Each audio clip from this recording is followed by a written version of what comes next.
Okay, so I'm here with Jeff McLaren. He's a two-time city councilor for the city of Kingston. He also hosts Philosophy Hammer, Kingston's only philosophy club, where each week he defends the work of a different postmodern or modern philosopher, while members question and wrestle with the ideas presented. For this reason, I thought Jeff would be the perfect person to talk to about the Jordan Peterson phenomenon. Since the University of Toronto psychology professor has a lot to say on postmodern and modern philosophers like Derrida, Foucault, and Marx, and their legacy today. Jeff, thanks for sitting down with me. My pleasure. Well, Jordan Peterson believes that Western civilization and judeo-christian values are under attack by a sinister cabal of postmodern neo-Marxists. Most of my viewers have already heard the rough outlines of his theory, and you have too now. So let's start by introducing the topic. What is postmodernism? And how is it different from modernism? Okay, postmodernism, as I view it, is a challenge to all the answers that were given by modernity, by the modern world. I see the modern world as emerging out of the Enlightenment and having answered a great many of the questions that they felt were important. And the idea of answering a question once and for all is exactly what postmodernists are against. So, as an example, Freud. He essentially created psychology as we know it today. He had an answer. He had some answers, all right. Yes, he did. One of them, for example, was that we all suffer from an Oedipus complex. Postmodern thinkers have all said, well, it's more likely that he suffered from an Oedipus complex, and there are perhaps a few others in the world that want to, sleep with their mother and kill their father, but it's not true for most of us. So although it may be beneficial for some, it might be better to expand the categories of thought, the systems of thought, and the ways of analyzing psychology to better benefit other people. So postmodernists look at the answers that have been presented to us from modernity and say, they may work sometimes, they may not work at all, and we can do better. Okay, well that's interesting. It doesn't sound like the destruction of Western civilization. Well, if you consider Western civilization a particular few years in the history of Western civilization with the ideas that were held as the dominant ideas at a particular time, yes, it would be from that perspective the destruction of Western civilization. However, Western civilization is thousands of years old. It has evolved, it has moved, it has changed, and it will continue to change. If you are stuck in those few years, it would appear to you as the destruction of it. Okay, so Peterson's first claim is that postmodernists, like I just said, reject the entire structure of Western civilization. He regards that structure to be the paramount importance of the individual and the divinity of speech, rationality, empiricism, science, dialogue, and the individual, all those Enlightenment things we were just talking about. And then furthermore, the postmodern goal, he says there's a goal, is to destroy these things. So how do we feel about that, since you know a little bit about postmodern? Oh, well, let's start with reason. 20th century reason was a development of the Enlightenment, of modernity, and it does give us a lot of things that are very rational, very scientific. We're talking reason here in the scientific sense of the term. And we get our cell phones, we get our technology, and that's a wonderful thing. But in addition to that, it does destroy meaning in our lives. As a classical example given by many postmodernists, if I say to you that you have a chemical imbalance directed at a particular individual that causes you to have obsessive compulsive behaviors towards her, that's a scientific description of love. But if you say that love is a gift from God, you have a lot more meaning. Right. And if you're actually enjoying it and living it, then there is a lot more to it than that. That aspect of the rationality of science was a concern of many postmodernists.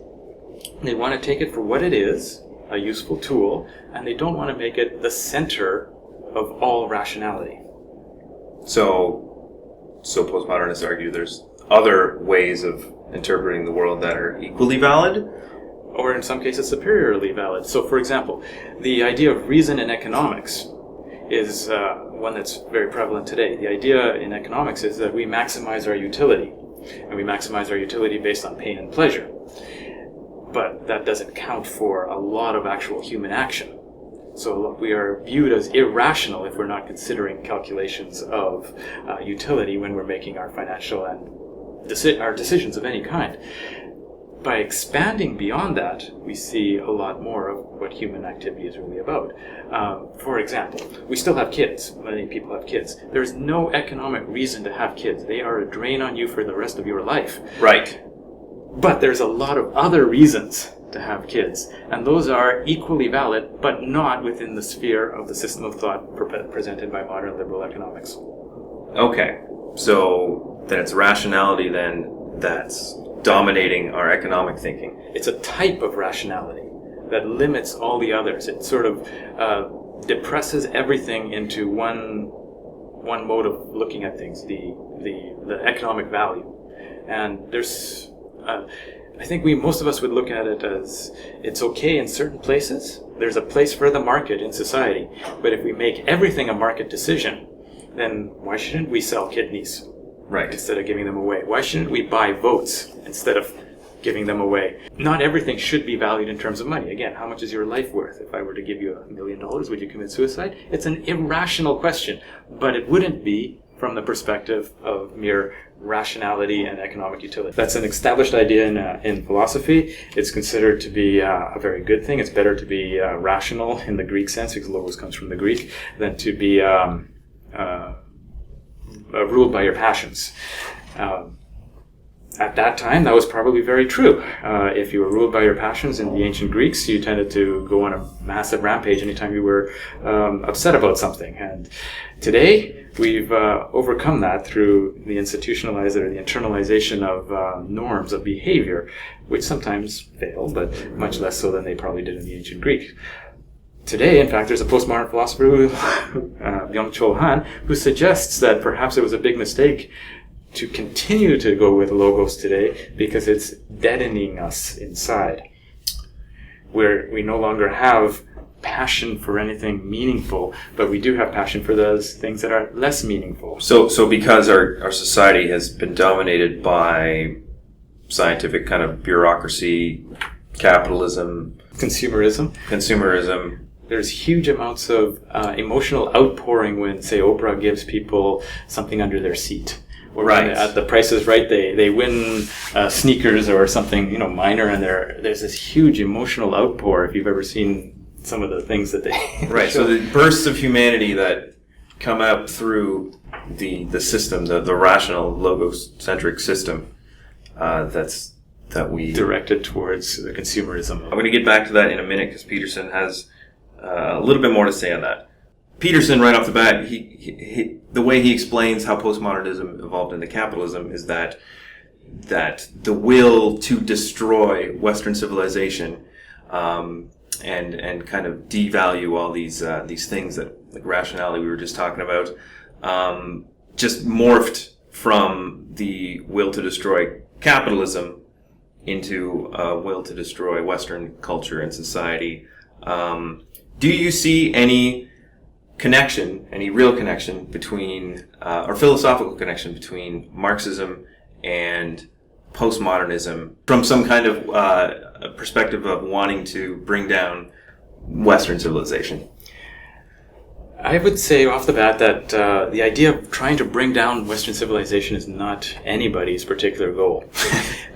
Marx was reacting to particular injustices that he saw in the world at that time. Major exploitation, child labor, no safety regulations in factories, the unsustainability of industrialization at that time.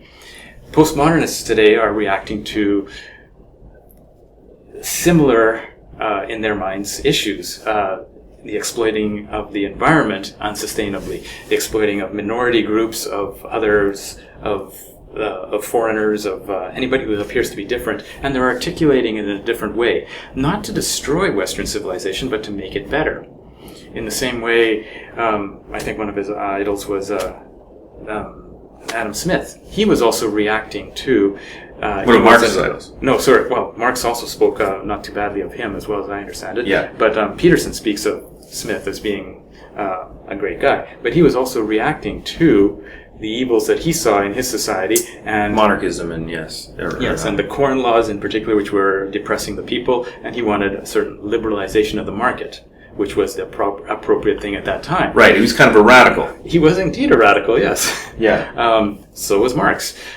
And so were all the other economists that were famous. They were reacting to issues, and they were trying to make the world a better place. And they were articulating the problem and providing a possible new solution. And in that dialogue with the established interests, movement changed. Things happened. And that's what's happening today. The postmodernists challenge the ideas that we have inherited from modernity, saying that we can make a better world. Some of them may not work out. That's part of what happens throughout history. Some of them may work out. Some of them in partiality. Some of them can be synthesized with other ones. So we're just outright rejecting the idea that there is a conspiracy to bring down Western civilization or the Enlightenment. Yes. The Enlightenment was a phase in the growth. It came up with excellent answers for that time, and they were certainly better than anything that came before. But as we move on, new things develop. Change happens. That's part of civilizational change. Okay. Circling back to what we were talking about before with meaning. So his claim is that the postmodernism means the discovery that there is an infinite number of ways to interpret a text. And that because there's an infinite ways of interpreting text, therefore there's no right way to do it. Therefore, any way is as good as any other. That's what Peterson says. And this strips all embedded meaning from a text if we can interpret any way we want. Therefore, we can have no meaning. So that the postmodernists want us to have no meaning. So I believe that most postmodernists want to have a deeper meaning. So when you can interpret a text more than one way, I believe that allows for a deeper, closer relationship to a particular text. So imagine if there were only one way to interpret, say, the Bible. Then you would have a very dogmatic church saying this is it and there's no exception. But the reality is that everybody has a different life, a different lived experience. And so every text would appeal to them in a very different way. So in that sense, any text could be interpreted by as many different ways as there are people on earth, because everybody has had a different lived experience. The meaning becomes personal in that sense. But there's always that shared meaning, because there's always a dictionary definition to the words. Those words, though, are also changing. The meaning of words changes over time. So as translations of texts change, the meaning also and the connotations that go with it also change. That is how civilization changes. It's not that it doesn't have any meaning, it's that it becomes the possibility for a more personal meaning, as well as a more communal meaning. But it's never complete. If it were complete, we would reach the end of history, and that I don't think is ever going to happen anytime soon. No, unlikely. Okay, so we're finding a deeper meaning, not rejecting meaning. We may be rejecting the old meaning. Okay. So this is probably what he means by destroying civilization. I believe that would probably be very correct. So if I look at a work of Picasso today, it doesn't really do much for me. But if I had lived in this after the First World War and had half my family die, or cousins and stuff die in the First World War, and realized the major changes and everything seemed dislocated, it may appeal to me more. Again, that was for a particular time and place. Today, what appeals to me is very different and probably would not appeal to those people. Okay, and is it more about kind of rejecting the rigidity of a kind of hegemonic meaning, like... Could be. It could just be simply out of date. It could be an embracement of that. There's a lot of retrograde movements that try and find the origin of something in the past as a source of meaning. And if that works for some people, that's great. There's nothing inherently wrong with that, but it will be different from what Jordan Peterson seems to think is the essence of Western civilization. Peterson claims that the next step, since meaning is kind of relative, the next step is that people choose ways of interpreting the world that grant them the most power, and this is where Foucault comes in. Yes. So Derrida, the head trickster and central villain of Peterson's story, regards Western civilization as phallocentric, PH phallo, so penis-centric, basically. Which Peterson says means patriarchal and self-serving. So his view is that Derrida sees Western civilization as basically just in service of white patriarchy. or Western patriarchy. And his complaint is that Derrida he's pathological. He goes on to give a whole bunch of ad hominems without really explaining anything. His problem is that Derrida doesn't seem to have a shred of gratitude for Western civilization. Driven by resentment, deceit, arrogance, did Derrida only have contempt for the West, as Peterson claims? So from my understanding of Derrida, I think he was trying to expand the Western ideas that are already in many of the works of literature that were glossed over for often very political purposes. And a curious example is in Canadian history is the remembrance poem in Flanders Fields. It was very supportive of the war effort in that final verse where it says, "Take up the quarrel with the foe, to you from failing hands we throw the torch." And so it was used to help make sense of the war.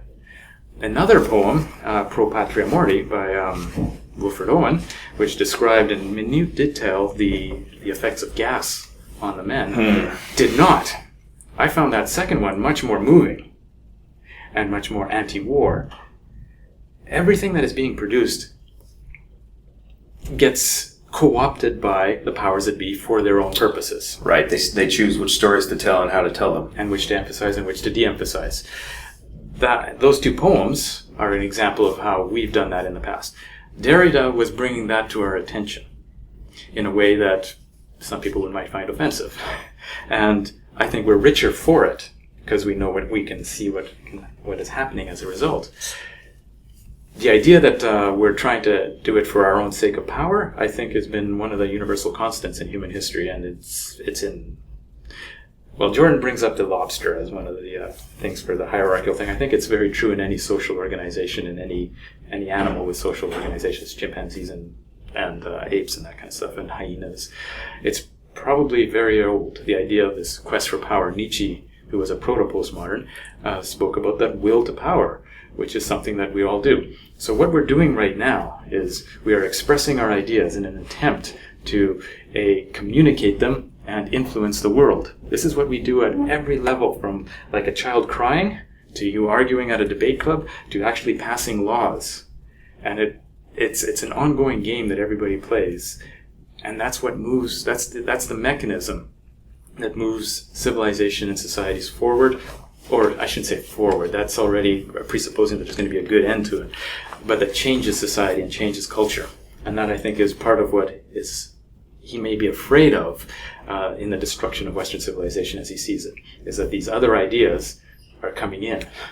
Okay, so Peterson would argue that the problem with the idea of everything being about power relations or will to power is that it's too cynical, and that it makes everyone think in terms of power, understanding it in the postmodern way, instead of doing things for reciprocity or for knowledge or for other more altruistic things. So forgive me if I said earlier that it's all about power. Power is just one of those things.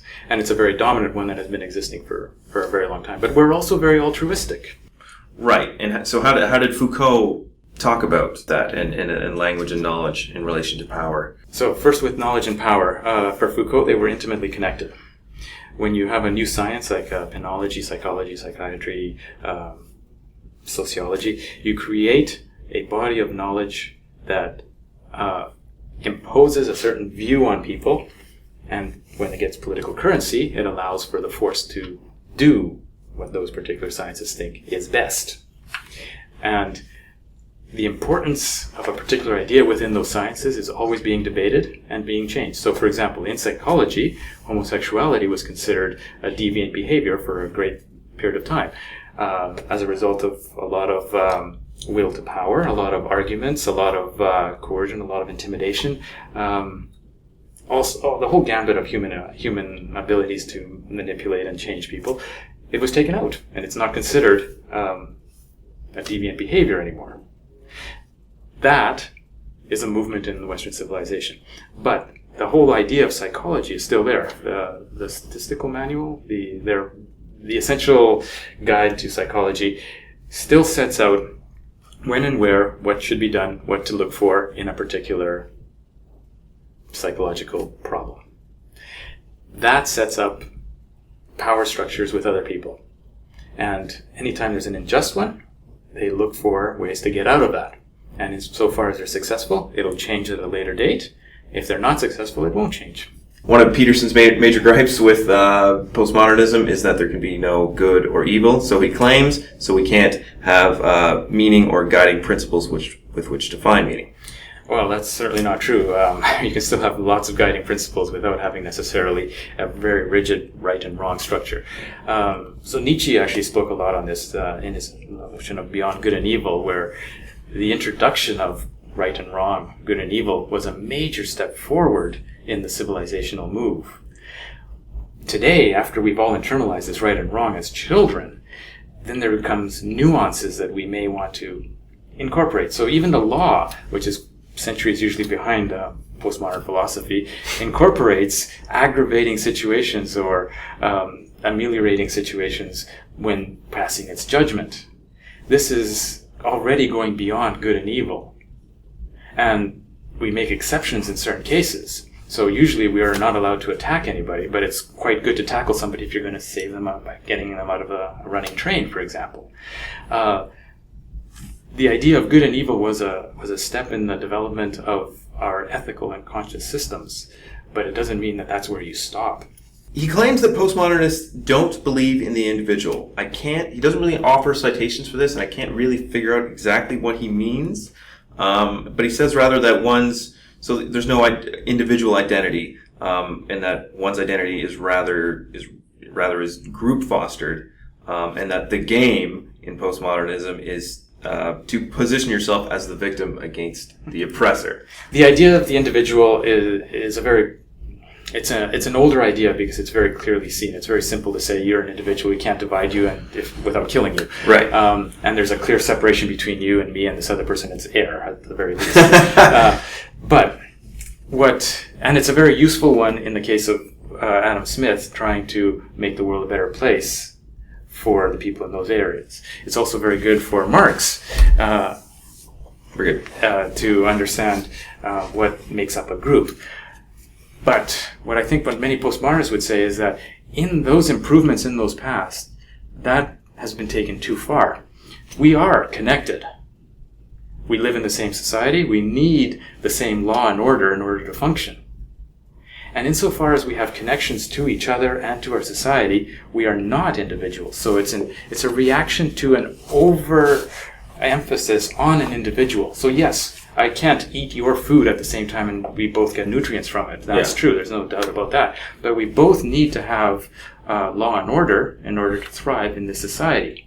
And in that sense, we are connected. Right. And you are an individual in relation to other people and your society and your community too. And they make you who you are in much more ways than an individual would like to admit, an individualist would like to admit. So Peterson is just upset that the kind of Ayn Randian individualism religion of neoliberalism and Ronald Reagan and Thatcher he's upset that that's under threat. Yes. Dialogue. He says postmodernists do not believe in logic or dialogue because they're used to uphold the patriarchy and domination, or dominant culture. So because logic and dialogue are always tools of domination rather than coming to consensus on an even playing field, because there's always power differentials. This is why student activists do not let people speak at universities. Platforming someone from a privileged class only serves to validate their power game, regardless of what is communicated, he says, in this postmodern view. So, straight out of Foucault, that would be just one technique of trying to win the war. So the fact that there are when two people meet, say you or I even, the fact that maybe there's a power imbalance in different ways somewhere,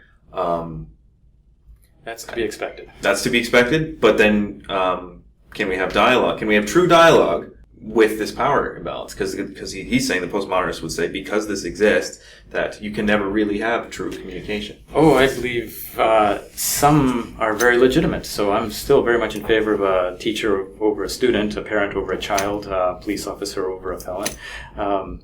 Maybe not so much within certain rounds, the boss over the employee. Like, you can order them within a certain place, and that hierarchy is there. Outside of that, not so much.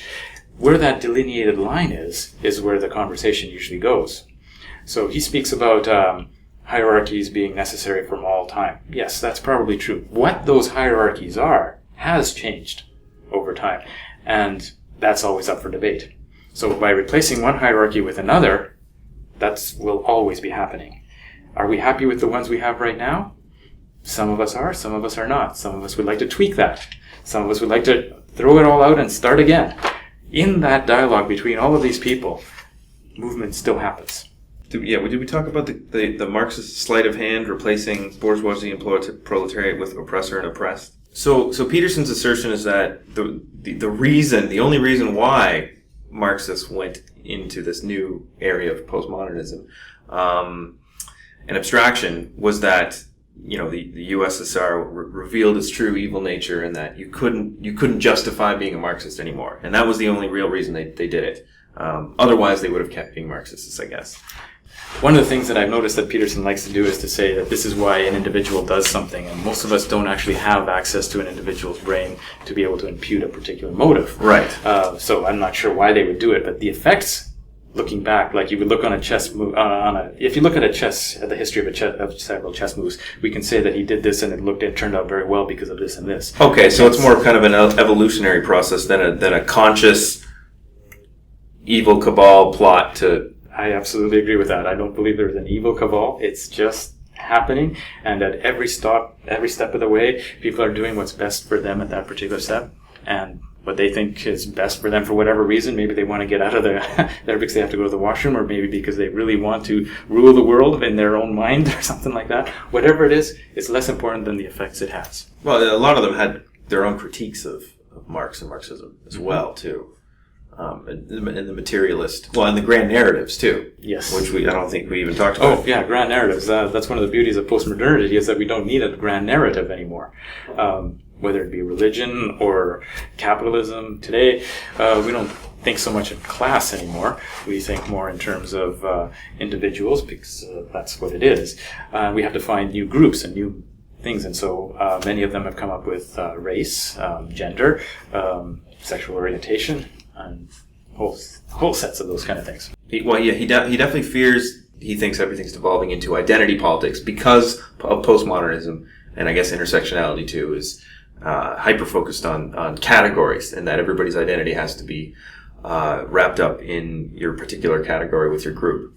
So it may end up going nowhere. It may end up being a devolution, because it could easily be used by those who want to keep their status and their power, their class power, or whatever. Yeah, say their class power, to distract them from that by keeping them focused on things like that, and by denigrating it. So, but then isn't that counter to Marxism? Because when Marxists argue that postmodernism, if it's leading to identity politics, is a distraction, and it's called a bourgeois distraction, a neoliberal co-opted. It may in fact be a distraction. History will tell. But right now, there is something in there, from what I've read, that is beneficial to be brought to our attention. Another big one that Peterson's always talking about: Marxism, to him, equals the religion of equality of outcome, that everybody must be flattened. Mm-hmm. Okay, I really don't know about Marx, but I have not read anything like that in any of the postmodern ones. Well, he would say that postmodernists are all about dismantling hierarchies and flattening everything, and talking about marginalized groups and oppressors, and flattening them out. Okay, so if from Foucault's perspective, it's just a change in hierarchy. It's just a change in who's got the power and who doesn't. For Foucault, he's a bit cynical, and there's not going to be any progress. There's just going to be change. Okay. But he does speculate in one of his books, Knowledge and Power, that if there were to be progress, it would be basically the fragmentation of power, so that there would be less power structures, less centralized power structures, yes, and fragmentation. So there would always be hierarchies. There just wouldn't be any overarching hierarchies, or there'd be fewer of them. Sounds like anarchism or communism. Well, it doesn't mean that there wouldn't be any. It's just that there would be fewer. I shouldn't say fewer. I should say less powerful, perhaps more in number. Right. So the power is still there. It's spread out much wider. Yes. And in that sense, democracy has done that. Right. by having it spread out and sort of in a circular loop where everybody's dependent on each To other. differing degrees, Yes. for sure. Okay. So if Peterson's conception of postmodern neo-Marxism is flawed, then how should we properly understand the social justice movement and the apparent growth of identity politics that Peterson is so focused on? And is it a problem or not? Well, how should we understand it? It's just an attempt to articulate an injustice that's being seen by some people in society. Those who do not see it are either blind to it or feel that it's justified. So there's a justification in having a teacher having a power relation over a student within the knowledge, within the educational field. I don't think anybody at our level of the stage would say that that's unjust. We don't want to flatten that. However, if we were to look back in history, we would say there were masters and there were slaves. That would be an illegitimate one from our perspective today, and that should be flattened so that everybody is, say, politically equal. We all have one vote. Today we know that money carries a lot more because you can influence a lot. So there's an imperfect there. But you have flattened it there where there was an illegitimate hierarchy. Mm-hmm. So he sees capitalism and meritocracy in Western civilization as a legitimate hierarchy. He thinks it's fair, or as fair as it can be. Yes. Well, I suspect that there's a lot more than just fair and not fair. Again, parent-child, teacher-student, these are part of the capitalist one, and I think they're pretty legitimate. Or justified, I should say, yeah. Yeah. Maybe not fair, but justified. Yeah. Others are not. When the boss, say Harvey Weinstein, is asking for a lot more than just playing in a particular show, that's probably an unjustified one that should be made equal, so that the bosses know that they're not allowed to sexually exploit their workers. I mean, we have the Me Too movement. We had slut walks a few years back, and Peterson is pointing to this phenomenon as the problem with Western civilization, that it's being undermined by these complainers, basically, who are catastrophizing, and they're being obsessed with their own victimization, or the idea of it. So you brought up two movements. The Me Too movement, which I support, I think it's a very legitimate one that is actually making the world a better place. Right. The slut walk, on the other hand, I think is going in the wrong direction. The idea that women or men can dress any way they want in any particular situation without affecting those around them is not. It's almost hyper-individualist. It is that idea. So it's a neoliberal idea, actually. And that's probably why it's been picked up by some of the neoliberal elites. But between those two, one of them I think is a much better force. And that's my particular perspective. There's people who will disagree with me. The outcome of that in the next generation, or for the next couple hundred years, will be the winner of who is able to convince more people that this is the right and normal thing to do. Okay, we're back. We had some technical difficulties there for a bit. A couple questions left with Jeff. So let's just do that one again. So partly due to the influence of Jordan Peterson and even people like Noam Chomsky, it has become fashionable to dunk on postmodernism, especially from the right, for its abstraction, its lack of clarity. Isn't this the height of irony, given the climate of neoliberalism, fake news, and Donald Trumpism? Yes, it is very ironic. The lack of clarity and the difficultness of postmodernism is because we are looking at the world through new eyes, through different eyes, because we are trying to articulate a problem that is seen or felt by some and trying to communicate that to others. And that often requires new categories of thought. If everything that you learned in high school was enough for your, say all your mathematical skills that you learned in high school were enough for high-level math, you would have already achieved everything in high school. But you always need to build on what you've had before in order to get new concepts. So if all you've studied is algebra, you'll never get to calculus. But once you get to calculus, then you can get to other things like matrix algebra. The point is that you're always building on the stuff before, but the new stuff is difficult precisely because it's new. So postmodernity is looking at the world and saying, in the entire past of human history, we've worked with these concepts, and they've worked well for a while. But here we're looking at where it's not working well, and how can we make this better? So we have a set of tools, but it's a limited set of tools, and here's some more tools. So just certainly as arithmetic is a limited set of tools. It's very good for accounting, but it's not very good for, say, computer analysis. You need, for computer programming, you need algebra. And if you want a higher level math, you need different sets of concepts. So, can you speak on a bit more of the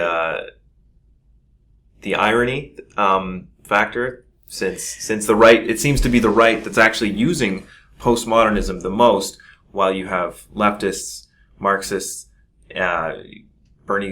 social democrats talking about material conditions and actual policies and analyzing things, whereas the right seems to be mired in avoiding logic and reason, and appealing to emotion and ideas from the past and mythical concepts and fake news. Yeah, it's ironic. Both sides actually do that. That's part of the strategy that you have to discredit the other side. You take something that they say and create a straw man argument, and you attempt to destroy it. So what fake news does is to do that. When you have a new idea that's hard to articulate, and you're trying to put it into older terms, or somebody else is trying to discredit it, you use older terms. It's much easier to appeal to people using older terms that are accepted to discredit a new idea. So maybe what I should say is it's that they're not actually using postmodernism, the right. It's that they're using the caricature of postmodernism that they claim the left is using, or that postmodernists use. Yes. In that there's no truth anymore, and that everything is up to interpretation. Alternative facts is the big one. Post-truth. So yes, if I'm going to suggest to you that the system of thought and the categories and the words you use help determine how you think, and mine are different from yours, but mine make no sense from your perspective, because you don't understand it, you don't want to understand it, then it looks like, yeah, well, you're just saying anything you want and making it make sense. And that's easy to ridicule, but it doesn't mean that you're understanding it. And insofar as you're not understanding it, it's serving your interest.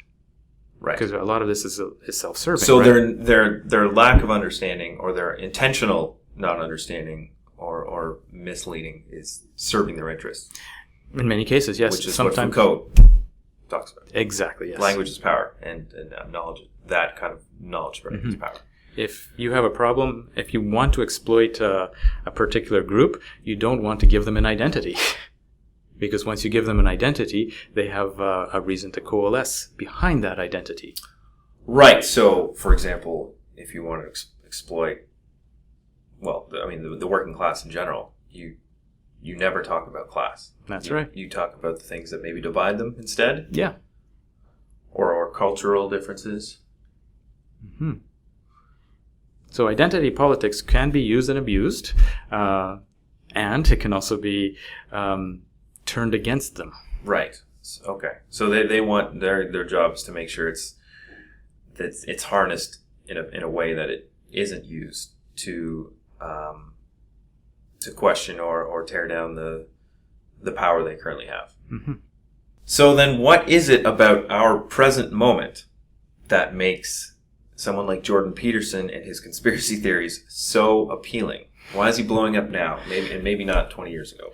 So, from what I've read, he does have some good points about certain things. But with regards to his conspiracy theories in particular, conspiracy theories have been around for eons, I imagine. The church was very concerned with heretics.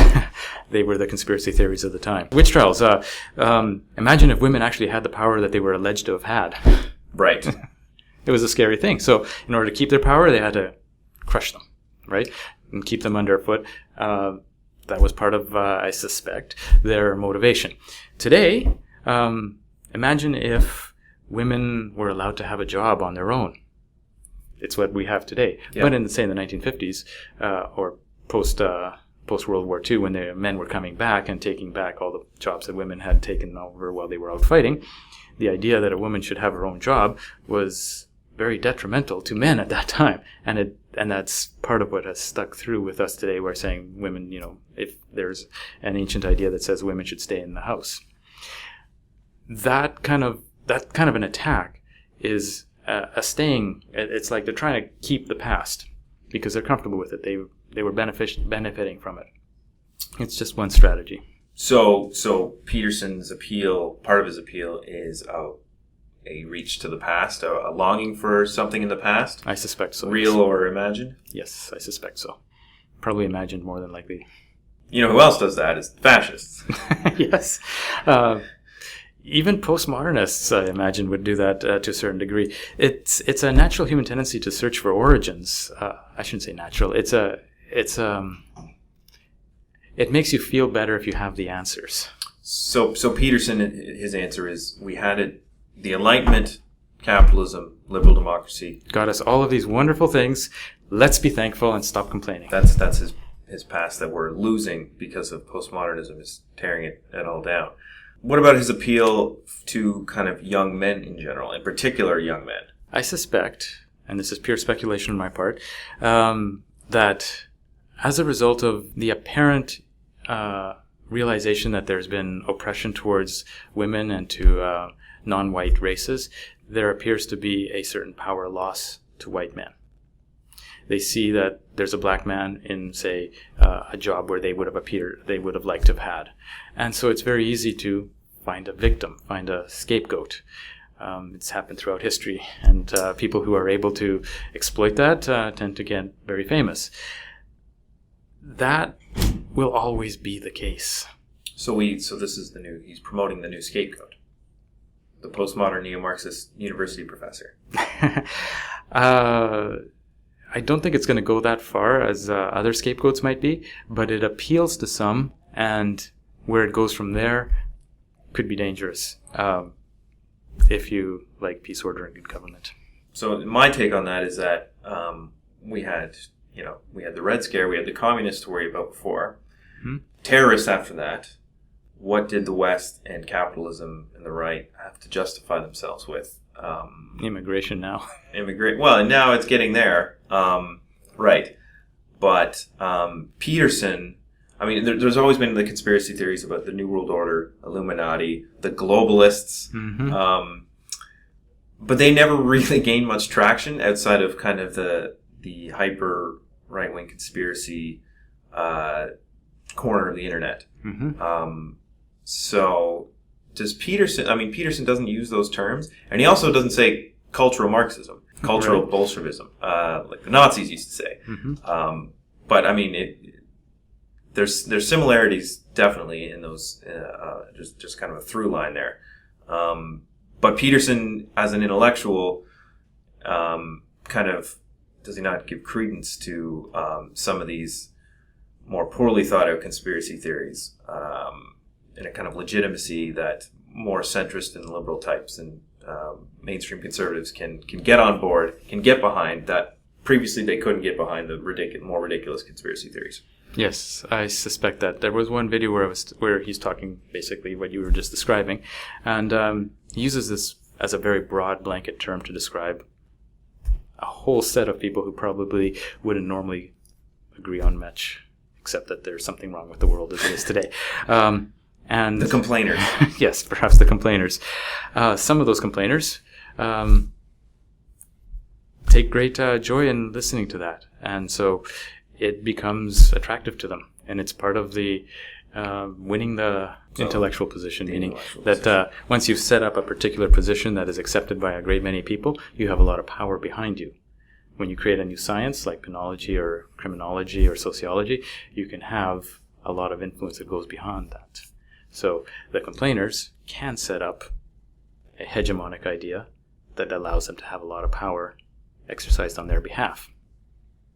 And Peterson gives them a counter-narrative, gives the other side a counter-narrative, the establishment a counter-narrative that they can use and wield. Yes, or some... the way I see it, he seems to think that he's not in the establishment. Oh, no. He thinks the establishment is... It's the postmodernists. Yeah. Postmodernists trying to turn your kids trans. Yeah. There is no overarching cabal. Shoot. Well, that's disappointing. It'd be much more interesting if there was a cabal trying to rule the world. All right. Well, do you have anything else to add on the topic? Because that's all my questions. Okay. So from the way I see it, postmodernity is just describing the world in ways that haven't been described before. Every theory, every idea is an abstraction from the world. It takes particular points that make sense to an individual and links them. But because reality is always bigger than any theory, there will never be a complete explanation of everything. So there will always be new theories. And those new theories can be helpful or detrimental to any particular individual. We in the West live a really pretty good life. So Western civilization has been very good to us. Not so much for people who have been essentially exploited. Do we want to continue exploiting them? it would be very easy to eliminate all these theories and not listen to them and continue that. Some would say that that's going to destroy the planet, maybe 12, 11 years from now. What we do and what we decide to do will always be changing the world, hopefully for the better, but it will always be the better from some perspective. The masters who lost their power when the slaves were freed certainly didn't feel much better off. Right. But I believe the world was better off as a result of that. The powers that be right now will be losing their power. They will not always be in power. Not necessarily a bad thing. For them, yes. The United States is the most dominant country in the world today. Might the world be a better place if it wasn't? It's hard to say. Maybe, maybe not. For us, maybe, maybe not. But the world will change. And this unique unipolar moment has been, 30 years now? 30 years since 1989, I guess, since the fall of the Second World War, or Second World. It's fading quickly. Yes, China's on the uprise, Russia's resurgent. There's a lot more nuclear power out there. It could be a much more dangerous world. It may not be. A lot of these things, a lot of these ideas are trying to make the world a better place. And if we have more toleration, this is a neoliberal value, for example, it may be possible to make a better world. It may not be, because we're not exactly tolerant about intolerance. We're not very tolerant about lack of human rights. We're not very tolerant when it comes to breaking the law. I have hope that the world will be a better place and that postmodernism will bring us there. I don't see it as... By itself? By itself? Okay, in the realm of ideas. The ideas that are expressed by postmodern thinkers have a currency. The best ones will have a currency that will last a lot longer than their lifetime and our lifetime. And in so doing, they will affect policy changes over time. I don't really want another revolution.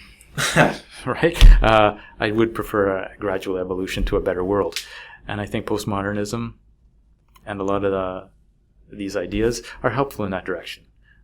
But not so much in a revolutionary way. I wouldn't want, destroy the patriarchy as using a particular style of language overnight. That would probably be chaotic in a detrimental way. It would be better to have more equality, political equality, economic equality between men and women. And we seem to have made some of that. There's social equality that's not quite the same. One of the things I've heard recently is how much more space men take up on chairs compared to women. Oh my God, you're not going to bring up man spreading, are you? The idea, though, is that if this is a serious concern, what do we do about it, and is it worthwhile compared to other things? Is it? Yes, right. Is it a serious concern? Indeed. Yes. So, 20 years ago, I was hearing about how it's very important to take out the gender from from scholarly journals and stuff like that. You don't say he anymore. We say one or the person. So gender abolition, sort of. Yes. It sets the tone saying that only men can be doctors or something like that. It seems to have made the world a marginally better place. Changed the English language. Right. Was that a big deal? As a male, didn't notice it. As a woman, it may have helped make more women come into the sciences and into the research that men weren't in there, and as a result, maybe they've cured cancer or found a better way of doing cancer research. Something that we can't see. I suspect that it was in net. It was probably a better thing. Okay. If it wasn't, it'll probably die out. Well, I mean, you'd hope so. Let me challenge you for a minute from the left, because you were talking about things getting better. Postmodernism came through kind of in the 70s, right? And since then, it's true that things have been marginally better for women, for races. Well, maybe not in the States, but in general, in cosmopolitan culture, things are definitely better for the races. Sexuality, trans people, etc. These things are all getting better. The Marxist critique would be that the postmodernists have no answer, or not much of an answer, for the underlying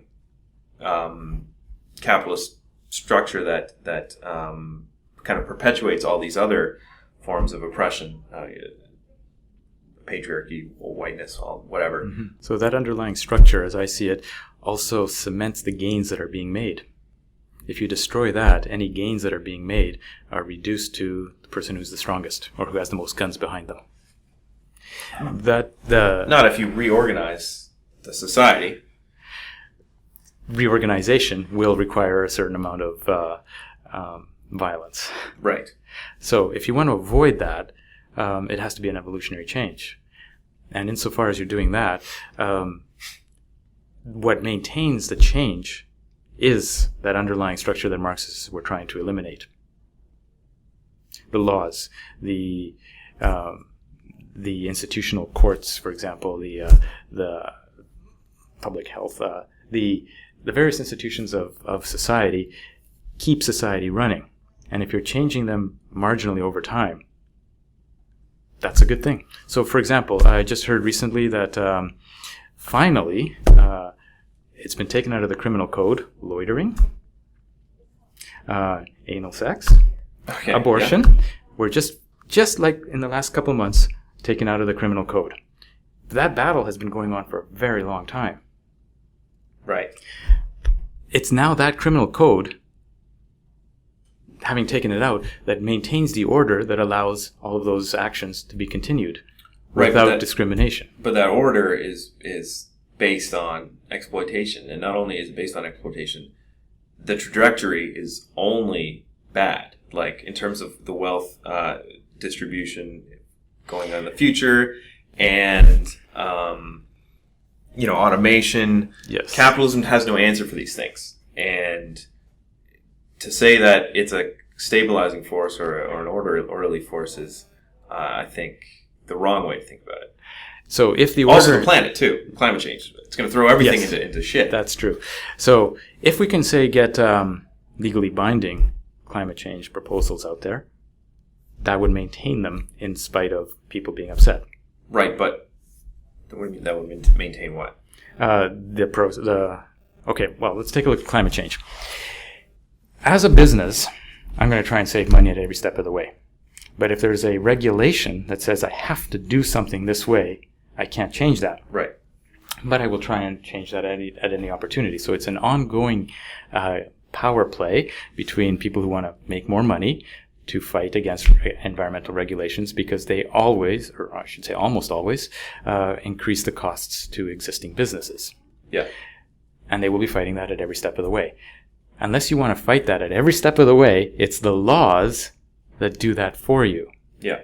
But until you get them into the laws and say that this is in fact the way you have to be, and there's a whole battle that has to be fought to get to there, it will not be permanent. But laws, right? But laws can be retracted. Regulations can be taken away. Mm-hmm. No matter how social democratic you make your country, as we see in Scandinavia, these things are slowly slipping away, and capital is regaining its influence over the society. Now, it's funny you should say that. From a left perspective, I see that totally. From the right perspective, from Jordan Peterson, I would suspect that he's seeing it the other way. It's that the right is losing it, and it's these lefties who are gaining too much power, and they're going to destroy all these hierarchies. The cultural left. Yes. Right. Yes, to be more precise. That, again, is a matter of perspective and part of the ongoing dialogue. But what I don't want is complete chaos or anarchy, as I think you support. Well, hold on. Anarchy doesn't mean chaos. It just means decentralized governing or rule. So in the sense that blockchain decentralizes the movement of funds and takes it away from the control of governments and allows you to buy whatever you want, that kind of stuff, without having to pay taxes. I can't say I support that, but there is a benefit to that. There's also an exploitative benefit to that for some who may want to use it in nefarious ways for, say, drug traffic, human trafficking, and paying for that kind of stuff. So there's pluses and minuses to most things.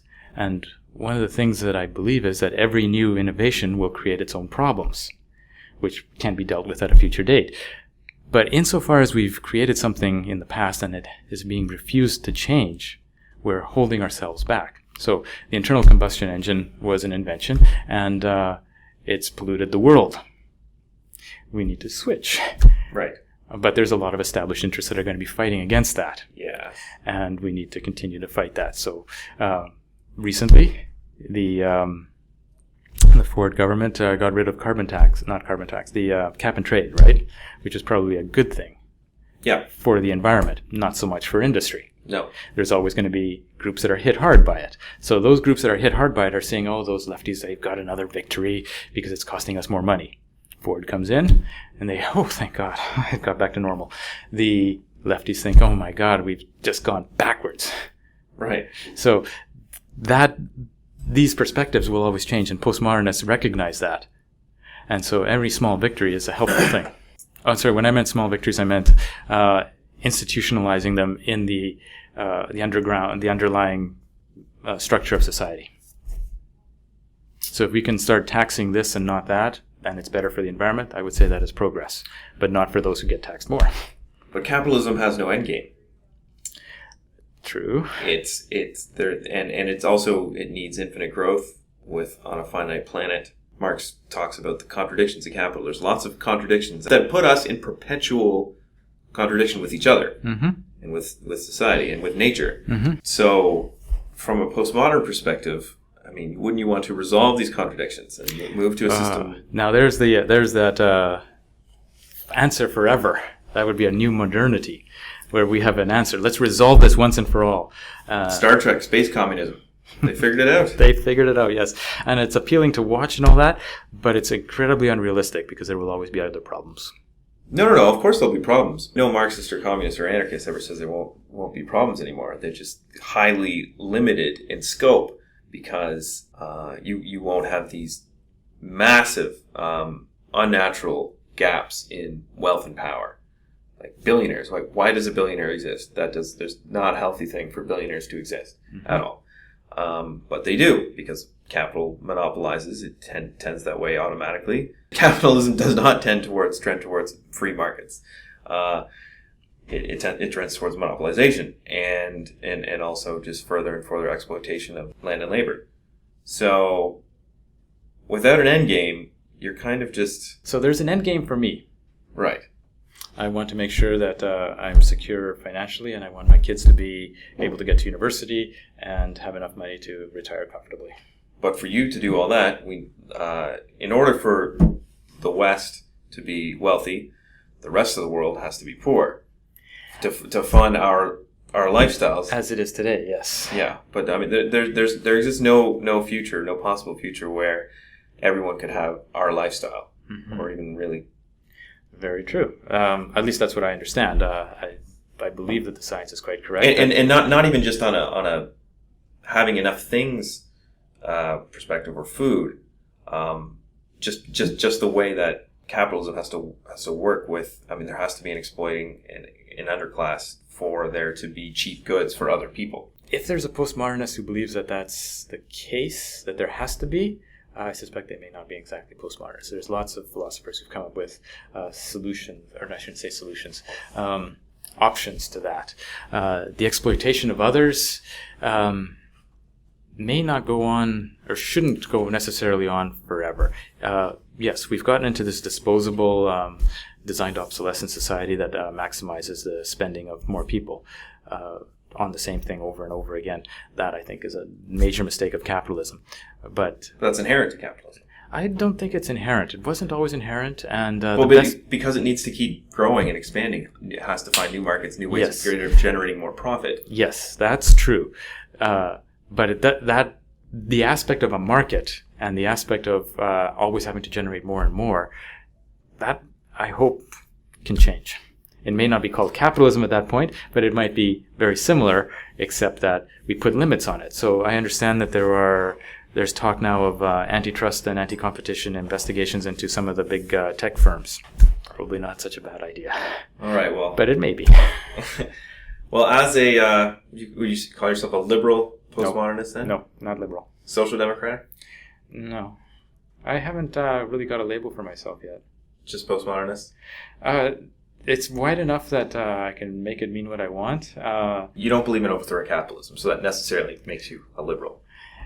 Again, capitalism is a wide term that has a lot of things that go with it. The unlimited accumulation, if that's the only thing, then I'm not a capitalist. If you include markets in capitalism, then I'm a capitalist. Oh, well, I mean, there's market socialism. One of the ones we may do next year is Slavoj Žižek's book, Violence, where he describes the liberal communist as being the first world middle class, upper class person. Okay. And his suggestion is that we should all be taken out and shot, because we're the problem. Yeah. Now, his reasoning is because we are creating so much havoc in the world, so much pain and suffering for others and the environment with all the manufactured goods that we have around us, that we are the world's worst perpetrators in history of mass destruction, mass misery to others, including the environment. Well, I don't want to get taken out and shot, and nor do I want that for anybody else around me.